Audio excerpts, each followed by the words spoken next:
Pinagkakatiwalaan, ABS-CBN News and Current Affairs, panig sa katotohanan, panig sa bayan.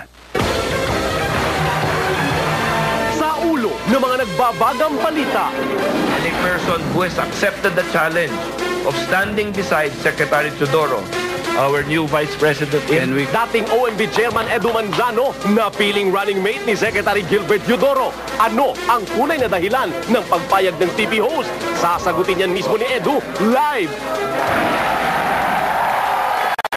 Exclusive, U.S. Secretary of State Hillary Clinton sinagot ang iba't ibang isyong ibinato ng mga kabataan. Paglabag sa karapatang pantao, inamin niyang pinag-usapan nila ni Pangulong Arroyo. State Department has pointed out areas that we believe could be improved.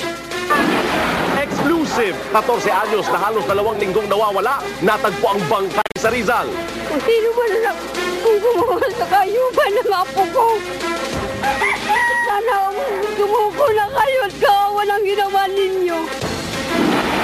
2 tindahan ng paputok sa Bukawi, Bulacan, sumabog. Mga kalapit na gusali, nadamay ang live report. Tutukan!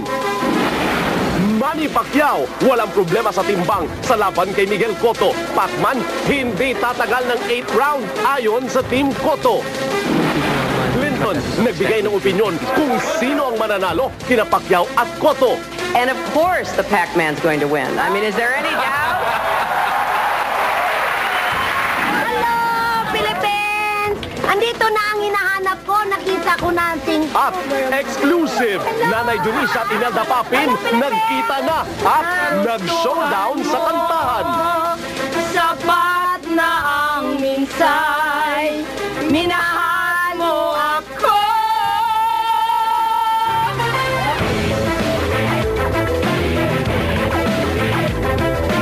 Live mula sa ABS-CBN News Center, Manila, ito ang TV Patrol World!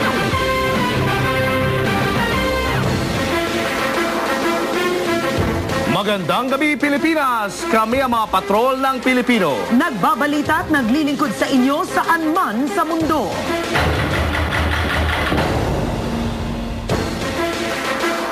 Nakahanap na sa wakas ng katandem si Administration Party Standard Bearer Gilbert Teodoro. Kanina, ipinakilala ng partidong Lakas Kampi CMD ang actor TV host at dating Optical Media Board Chair Edu Manzano bilang pambato nila sa pagka-vice-presidente. Nagpapatrol J. Ruiz. Matapos ang mahabang negosasyon at pakikipag-usap sa iba't ibang personalidad, sa wakas, nakapili na rin ng kandidato sa pagka-vice-presidente ang Lakas Kampi CMD. I would like to introduce to all of you this morning someone who Secretary Teodoro has accepted to be his running mate and a person who has accepted the challenge, no other than former OMB Chairman Edu Manzano. Si DILG Secretary Ronaldo Puno naging tulay para mabuo ang tambalang Teodoro at Manzano. Naniniwala siyang makakaakit ang dalawa ng mga kabataang botante. Makikita ninyo sa darating na kumbensyon ay magiging bagong Lakas Kampi CMD.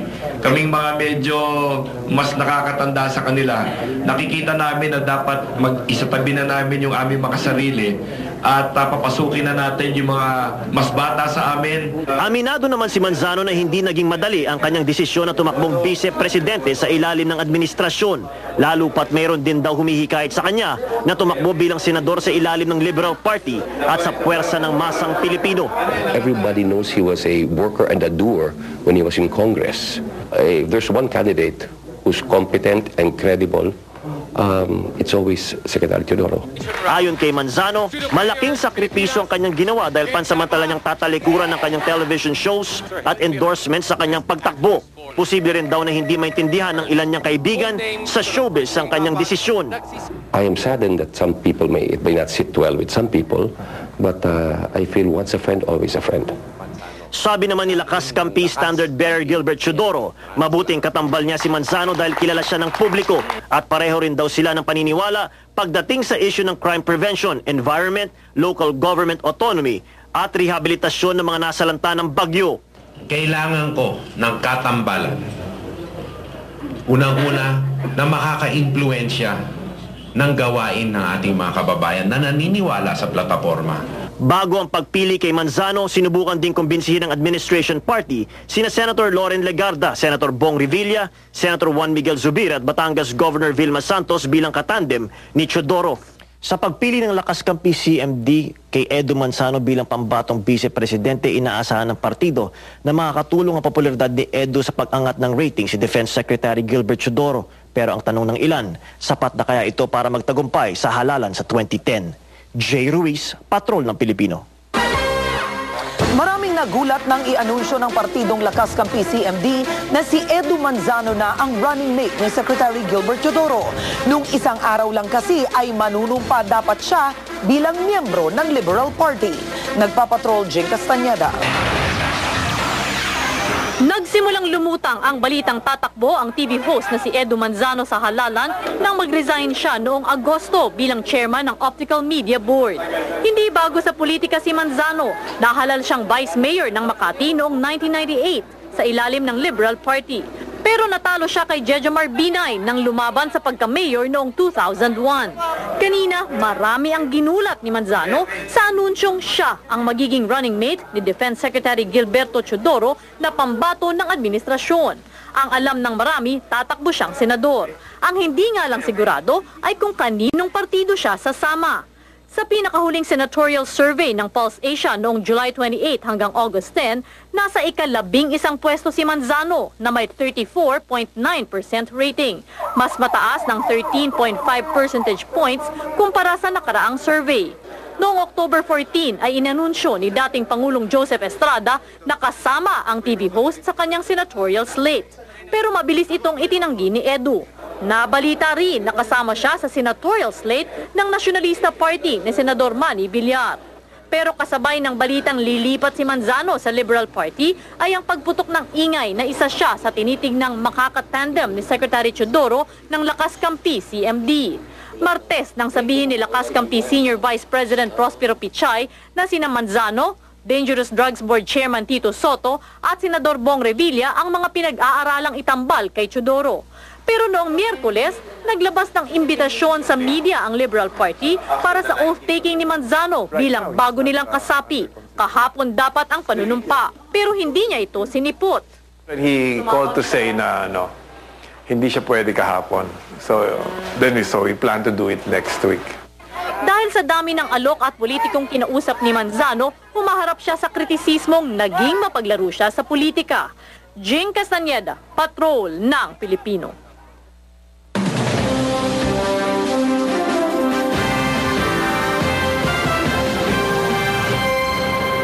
Paglabag sa karapatang pantao ang isa sa mga isyong inungkat ni U.S. Secretary of State Hillary Clinton kay Pangulong Arroyo nang mag-usap sila Huwebes ng gabi. Nabunyag ang impormasyon sa Hillary Clinton The Manila Forum ng ANC at ABS-CBN kung saan nagsalita si Clinton sa sari-saring issue, pati na rin kung sino sa tingin niya ang mananalo sa Pacquiao-Cotto fight. Nagpapatrol Linda Humilla. Let's give her a round of applause. Ramdam ang excitement sa mga estudyante at iba pang bisita na dumalo sa Hillary Clinton The Manila Forum. Ang panayam at ugnayan sa bumibisitang U.S. Secretary of State na ginanap sa UST Faculty of Medicine and Surgery Auditorium at eksklusibong ipinalabas sa ANC at ABS-CBN. Hindi naman nabigo ang madla. Isang Hillary na matalino, prangka, naninindigan, pero may sense of humor din ang kanilang nakita at narinig. Tulad ng kung anong gagawin ng kanyang bansa para matigil ang paglabag ng karapatang pantao sa Pilipinas na minsan ang binatikas ng Amerika. Sinabi ni Clinton na katunayan ay inungkat niya ito kay Pangulong Arroyo. I talked about it in my official meetings, and the State Department has pointed out areas that we believe could be improved. Ganun man, ipinagtanggol rin ni Clinton ang pamahalang Arroyo sa pagsasabing gumagawa ito ng mga hakbang kontra sa abuso ng mga karapatang pantao. Inilatag rin ni Clinton ang iba pang patakaran ng administrasyon ni President Barack Obama sa pakikitungo sa ibang bansa, lalo ang mga tumatanggap ng tulong mula sa Amerika. We want to see governments held more accountable to their own people. We want to see efforts against corruption and more transparency and more accountability. Sa pangamba naman ng mga Pilipino, lalo ang mga taga Mindanao sa patuloy na banta ng terorismo, patuloy din daw na magbibigay ng tulong ang Amerika. Pero hinimok niyang manindigan din ang mamamayan laban sa terorismo. People need to say, no, there is no justification in any faith for this kind of action, and we will not permit you to determine our future. So the United States wants to be a partner for those who are willing and able to stand up for themselves. Pero hindi lang puro problema at seryosong issue ang gustong marinig ng mga kabataan sa forum. Gusto pa nga nilang marinig kung tulad nila, nagkaroon din ba ng crush ang isang Hillary Rodham? Yes. There was a singer in the United States whose name was Fabian. Yeah. Some of you who are my age remember. And I was president of the Fabian fan club. And there were like 3 of us in it.